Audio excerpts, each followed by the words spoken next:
In every industry, there are those people who push things forward by having foresight to see where things are headed before anyone else. Take music, for example, where David Bowie serves as a perfect example of this, just as Stanley Kubrick did with the world of film. And of course, the world of wrestling is no different, with there being several performers over the years that have broke new ground, way before anyone else ever thought to do so. But what are the biggest examples of this? Well, that's exactly what we're going to be looking at today. And if we're going to start anywhere, why not do so with the man who arguably created the image of what Golden Era Wrestling would become a full decade before it ever existed, and that's superstar Billy Graham. Yes, if you're a fan of Hulk Hogan, Jesse the Body Ventura, or even someone like Scott Steiner, then you have Billy Graham to thank for that, as prior to him exploding onto the territorial scene in the 1970s, the average physique you'd see inside of the squared circle was very different. Sure, people were still pretty physically fit for the most part, but when it came to that shredded six-pack look, well, that was much rarer. So seeing a way to make himself stand out then, the reflection of perfection, himself an avid bodybuilder, made his body the star attraction of his act when he started working around the US at the start of that decade. And this certainly caught the attention of fans everywhere, because with his gigantic arms and tie-dyed clothing alone, he was unlike anything else which had come before him. Hell, it was exactly why a young Terry Bollea took such a shine to him and even began basing his whole image on what the superstar was doing. So much so that by the time he got his break into the AWA a few years later, he was pretty much ripping off his hero wholesale with a gimmick he'd dubbed Hulkamania. And you all know what happened next. Hulkamania became a pop culture phenomenon, and Hulk Hogan became arguably the biggest star in the history of wrestling. Someone so popular he was able to skyrocket the entire industry into the mainstream. But had it not been for Billy Graham laying the initial groundwork in the first place, it's possible that this never would have happened. No, there's a reality out there somewhere where, without such a larger-than-life character in the Hulkster to get him over the edge, Vince McMahon's national expansion fails, and the territory system remains in place as it always had done. But then this wouldn't necessarily have been a bad thing, as for the decades it existed, the territories gave us a lot of great things. And of those great things, you can argue there was none more important over the long term than Gorgeous George. Why Gorgeous George? Well, that's because he represents the first great gimmick ever created. That's right, prior to George Wagner hitting the scene in the 1940s, wrestling was pretty much built around tough guys using the real names and personalities, something done in order to try and continue selling the idea that the whole thing was real. But the Nebraska native ultimately had a different vision for how things could be, because he saw the pageantry inherent in the industry before anyone else did. And that's exactly what led to him developing the gimmick of an effeminate heel, something that got under fans' skin at the time. And because of this, pretty soon, George was the biggest star out there. And this would later inspire other big-name celebrities to follow in his footsteps too, with the likes of Muhammad Ali and James Brown later claiming to have based much of their flamboyant personas on him. Even Bob Dylan was reportedly starstruck when the two crossed paths during the early 60s, with this just going to show how big of an impact George had on not only wrestling, but also the wider pop culture world. But not every game-changing superstar needs to be so wide-reaching in their appeal. No, sometimes just affecting the world of the squared circle can be enough, which is exactly what the Dynamite Kid did when he debuted in the 80s. How did he do this? Well, by wrestling a style which was so beyond what anyone else was doing, it could still almost stand toe-to-toe with the best out there today. Yes, if you look at a Will Ospreay match now and a Tom Billington match back then, there's not actually as big of a difference as you'd think there is. Of course, that's just a testament to how good the Lancashire native was though, and just how far he pushed the boat out with his high-flying, acrobatic style of in-ring work. Sure, you could argue such a style came back to bite him in the end, as by the time he reached his 30s, he was pretty much confined to a wheelchair. But for Dynamite, this was a worthwhile sacrifice if it meant being the man who changed the game forever. Honestly, look at some of the top stars out there today and the styles they wrestle. We're talking about names like Kenny Omega, Seth Rollins, and the aforementioned Will Ospreay. The reality is that without Tom Billington there to lay the groundwork for them, their careers probably don't exist. And if that's the case, then the wrestling industry is a very different place, as this style is pretty much synonymous with the current era we're in. So if you're a fan of modern day WWE, AEW, or anywhere else, then you ultimately have the Dynamite Kid to thank for that. Yes, his legacy is somewhat colored by his explosive personal life, which, to put it nicely, doesn't exactly paint him as the most decent of human beings. But if you can put that to the side and just enjoy his in-ring work, it's amazing how much of it still holds up today. And the exact same thing could be said for our next subject too, as it happens, because while women's wrestling in North America was at death's door during the early 90s, Alundra Blaze was able to keep the flag flying by performing like someone ripped right out of the modern day. That's right, if you weren't living in Japan during the latter part of the 20th century, then you'd be forgiven for thinking women just didn't have it in them to be good wrestlers anymore. And that was because there was just no real division out there in any of the major companies, which allowed anyone with even a modicum of talent to shine. Luckily though, this changed, at least for a little bit, when Vince McMahon hired WCW stalwart Medusa in 1993, and from there, rebranded her as Alundra Blaze, as it was at this point, for the first time in a long time, there was set to be a legitimate women's scene in the US. At least, that was the plan anyway. In reality, however, such an idea never really panned out, because with limited opponents to work with on her level outside of some foreign imports like Bull Nakano and Aja Kong, it soon became apparent to not only Blaze, but also to her boss, that this new women's division wasn't going to work out. But even if that was the case, it didn't stop her from continuing to try and get it over anyway, with her routinely excellent in-ring work which, quite frankly, wouldn't look out of place on a current-day episode of Raw, SmackDown, or Dynamite. Really, if you told us performers such as Mercedes Moné or Charlotte Flair were heavily influenced by what the Minnesota native was doing back in the 90s, then we wouldn't be surprised, because their style is in many ways derived from hers. Hell, if she felt physically up to it at this stage in her life, there's no reason Alundra Blaze couldn't step back in the ring again herself and be able to keep up with the best the modern day has to offer. She certainly has the talent to do so, just as she did back then, even if it wasn't fully recognized at the time. But then, sometimes going unappreciated in your era is the curse a person ahead of their time has to deal with. And if you want another example of this in action, you need look no further than Waylon Mercy. Forgotten this mid-90s character from Dan Spivey ever existed? If you did, then we wouldn't blame you, because when it was first introduced to audiences back in 1995, it flopped hard. Of course, as the years have gone on, however, and people have been able to look back on it with the benefit of hindsight, its true brilliance has begun to present itself. And this brilliance was that, in amongst a sea of awful gimmicks such as Duke the Dumpster Droese, Mantar, and Aldo Montoya, Waylon Mercy actually had the potential to be so much more, as the Max Cady-esque figure portrayed here had layers to it other characters didn't.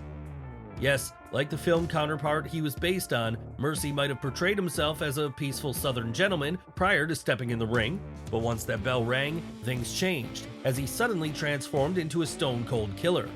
And that's not even getting into his often chilling and highly engrossing promos, which only helped to add even more detail to what he was trying to do.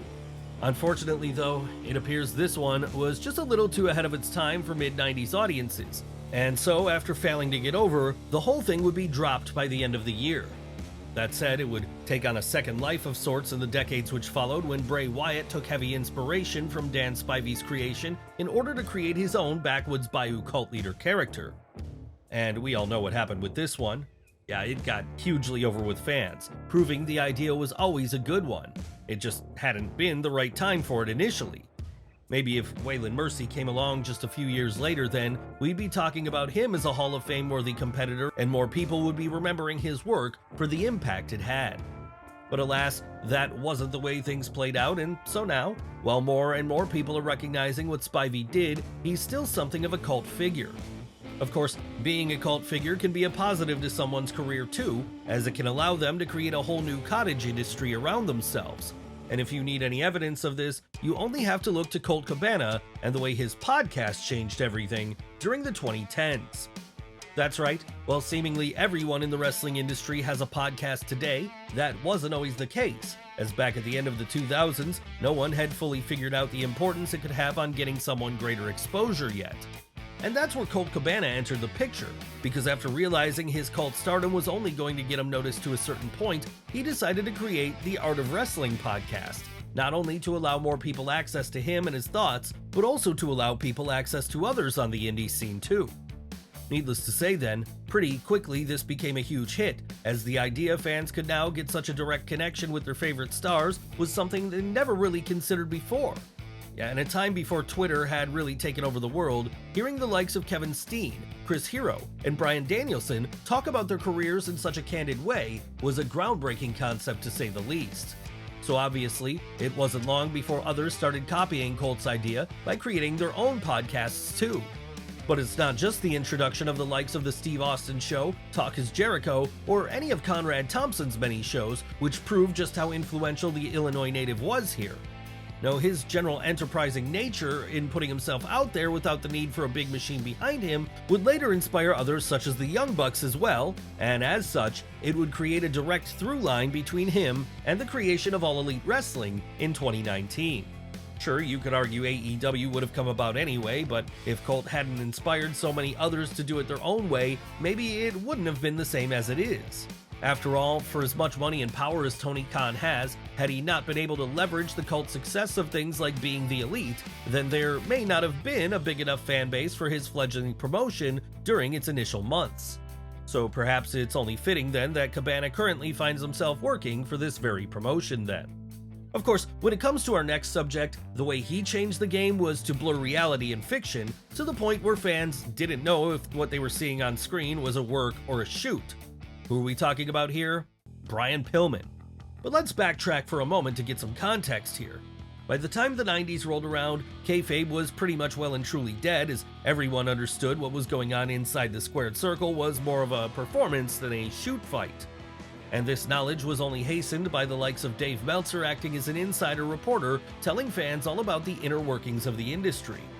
So when Brian Pillman reached his peak then, he realized getting people to believe in what he was doing anymore was going to be a nigh impossible task. But luckily for us all, he'd end up figuring out a way to do just this. What was this method? Well, simply, it involved him acting like a completely unhinged lunatic at all times. Yeah, whether it was breaking character in the middle of a match against Kevin Sullivan and acknowledging that he was the behind-the-scenes booker, or almost getting Raw kicked off the air by the network when he pulled a gun out on live TV, by the time the decade was in full swing, few people could tell what was real and what was fake anymore when it came to the Ohio native. And this wasn't just limited to fans either. No, such a point of view also extended to his peers too, with many being unsure as to whether or not he'd actually lost his mind at points. Of course, the influence of this on modern-day wrestling should be obvious then, as with the likes of CM Punk and MJF, just to name a few, also creating their own notable work shoots in the years since, the idea of trying to blur reality and fiction to recreate a sense of kayfabe in the modern day continues to remain popular. Really, it's one of the most interesting things about wrestling in the 21st century, and one of the aspects of it which separates it from all other forms of entertainment out there. And had it not been for Brian Pillman realizing this and using it to create something truly special, we might never have reached the point we're at today, where so much of the discourse around the industry is what's happening behind the camera. That said, for as much as these off-camera incidents drive interest, it's always going to be character work on screen which really makes people get invested. And if you're looking for the man who in many ways serves as ground zero for the kind of layered gimmicks you'll find in WWE or AEW today, then you need look no further than Raven. Why is that?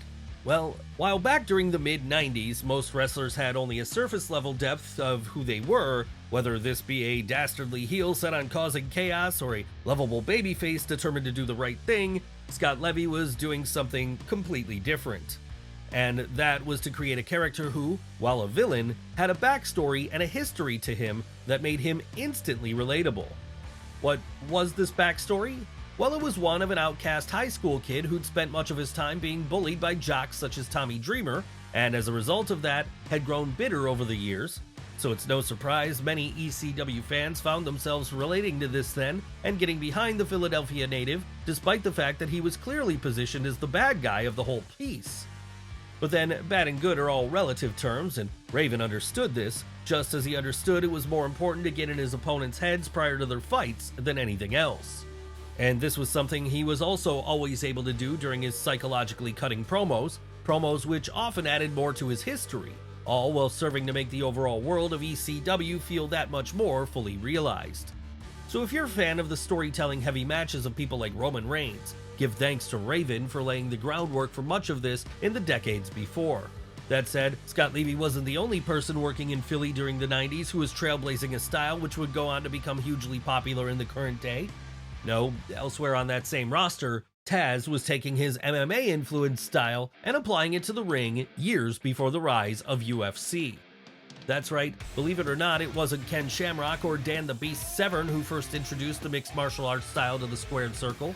Sure, they may have been the initial ones to do so on the larger scale of WWF, but before they'd even signed with that company, Peter Senersha was plying his craft over in Extreme Championship Wrestling, and there proving that a variety of suplexes and grapples was all it took to dominate the main event scene. So dominating was he with this style, in fact, he'd not only become a 2-time ECW television champion and a 3-time ECW tag team champion, but he'd also become a 2-time ECW world champion by the time his run there was over. And as if that wasn't enough, the Red Hook native even created his own belt at one point, the FTW title, as a symbol of just how badass he was and just how feared his in-ring offense could be when applied properly by someone like him. Obviously then, this all made him very popular with fans of the Philly product, and so, whether he was playing the heel or the babyface, live crowds always got behind the human suplex machine no matter what he did. Hell, even when he jumped ship to WWF in 2000, many of those fans followed him there and continued to cheer him on, though this would not lead to the same levels of success in the long run, unfortunately. Why was that? Well, after both Ken Shamrock and Dan Severn's times with New York came to an untimely end, it became clear Vince McMahon didn't understand the burgeoning MMA phenomenon, and so didn't fully know what to do with a character who played off of this. So, when Taz joined his roster right as the new millennium was dawning, the boss managed to botch what should have been a surefire thing in record time. But this didn't make the former ECW champion any less groundbreaking. No, like with so many others, it just made him a victim of being ahead of his time. And the same thing could be said of our next entry today, because despite being one of the first performers to truly harness the power of the internet, Zack Ryder's name has since become synonymous with being buried. Yes, it's easy to associate Long Islandite's Z with all the negative things which came out of his WWE run, but let's not do that today because to do so is to forget all about the new ground he broke. And the main way he did this was through his YouTube show, Z True Long Island Story, a show he first created in February of 2011. Why was this so groundbreaking? Well, it allowed him to tap into an entirely new market of fans, one which spent most of their time online watching short videos on the aforementioned platform. And this soon led to Ryder becoming a massive cult sensation with the New York audience then, so much so that demands for him to get a push eventually started becoming audible at live events. Sure, it might have ended badly when the Long Island native was buried beyond repair, seemingly for having the gall to get himself over without his employer's express written consent. But the legacy of what Zack created here would eventually help to inspire others, as years later, the Young Bucks and Kenny Omega started their own web series entitled Being the Elite, a series which ultimately led to a full-blown revolution in the industry with the creation of AEW in 2019. So again, if you're a fan of the way things stand with wrestling today, then you have to at least tip your cap to Zack Ryder, because he's certainly played a role in it turning out as it did.